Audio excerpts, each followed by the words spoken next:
Plus de 40 ans après les faits, la police a arrêté un homme de 72 ans. Il est accusé d'avoir commis une cinquantaine de viols et une douzaine de meurtres en Californie entre 1976 et 1986. Une affaire digne d'un roman policier. Une de ses caractéristiques était la surprise qu'il inspirait chez ses victimes. Mercredi 25 avril, c'est Joseph James DiNgelo qui a été très surpris, a expliqué le shérif de Sacramento, Californie. Cet ancien policier de 72 ans, cueilli par la police à la sortie de chez lui, est suspecté d'être le tueur du Golden State, qui a terrorisé cette région de Californie entre 1976 et 1986. La police lui attribue au moins 50 viols et le meurtre d'au moins 12 personnes, et la quête de son identité passionnait l'Amérique, surtout depuis la sortie, en février, d'un livre sur ce que son auteur Michelle McNamara appelait le plus froid des cold cases. Ces affaires criminelles restaient irrésolues pendant des années, voire des décennies. France Info dresse le portrait de ce criminel insaisissable. Finalement rattrapé par son ADN.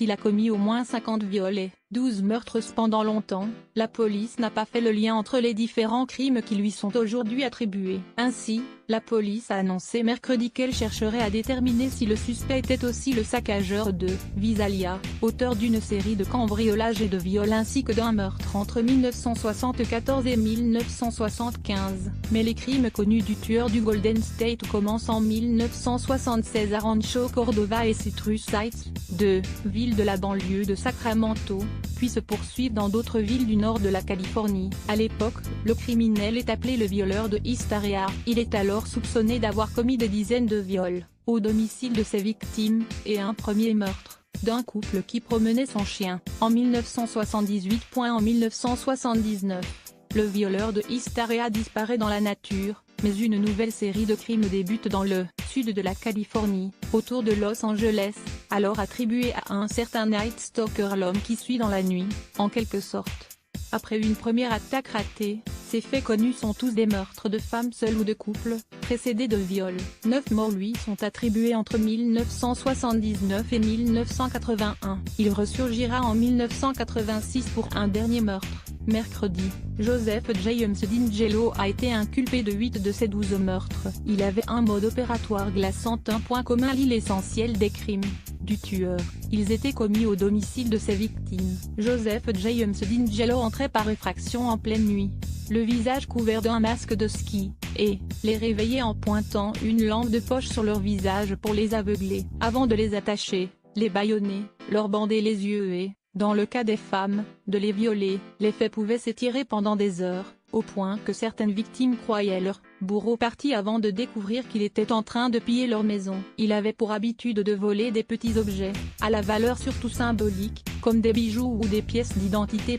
Ces attaques étaient méticuleusement préparées, car il s'introduisait souvent au domicile de ses victimes en leur absence pour repérer les lieux.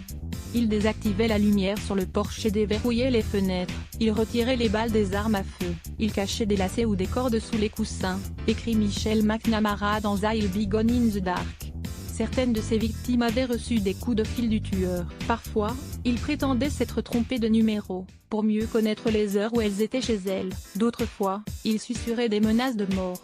Salope, a-t-il par exemple dit à une jeune femme en 1978, dans un appel dont Los Angeles Magazine a publié le terrifiant enregistrement. Dans au moins un cas, les coups de fil ont continué après l'attaque. Il a travaillé dans la police. Joseph James DiNgelo, 72 ans, a été arrêté mercredi devant sa maison de Citrus Heights, près de Sacramento. Son nom n'était jamais remonté dans l'enquête avant que l'ADN n'aide à le confondre, a reconnu la procureure, mais le tueur du Golden State avait commis 6 de ses premières attaques dans cette même ville, entre 1976 et 1977, et certains points de sa biographie correspondent au profil recherché. La police suspectait que sa maîtrise de nœuds très complexes avec lesquels il attachait ses victimes venait d'une expérience de l'armée. Joseph James DiNgelo a servi dans la marine durant la guerre du Vietnam. Entre les photos de lui dans sa jeunesse et les différents portraits robots réalisés par la police, La ressemblance est parlante.